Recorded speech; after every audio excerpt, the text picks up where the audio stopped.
Қайырлы күн, құрметті көрермендерім, сіздермен бірге Жазира. Бүгін соленый помидор жабатын боламыз қысқа. Помидорды тұздаймыз, яғни.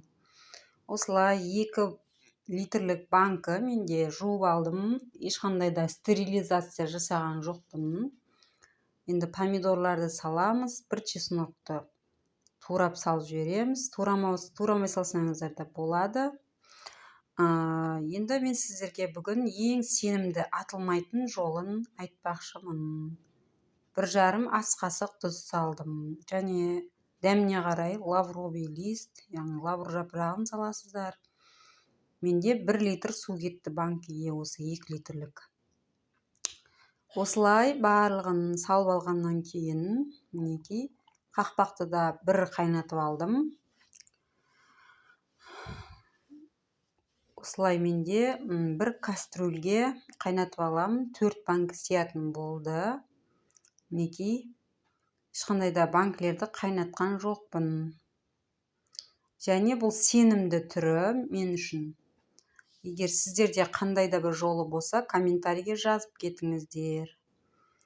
Осындай кастрюльге суды құямын, орташа қылып, астына шүберек төсеп, кез келген. Жаңағы банкілерді салып 1 сағатқа дейін қоямын.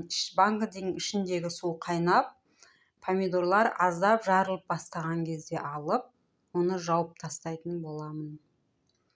Неке осылай барлығын салып алдым.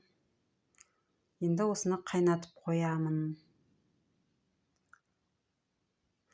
Неке қайнады, ішіндегі помидорлар жарылап бастады. Сол кезде алып, енді закрывашкамен жауып тастайтын боламын. Осылай ғып жауып көріңіздер. Ешқандай да ол атылмайды.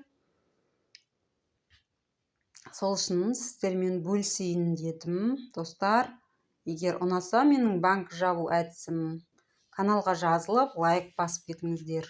Мінекей, бірінші банкімізді жаптық. Осылай 4 банкі жауып алдым. Енді осылай қойып қоямыз мұздағанша.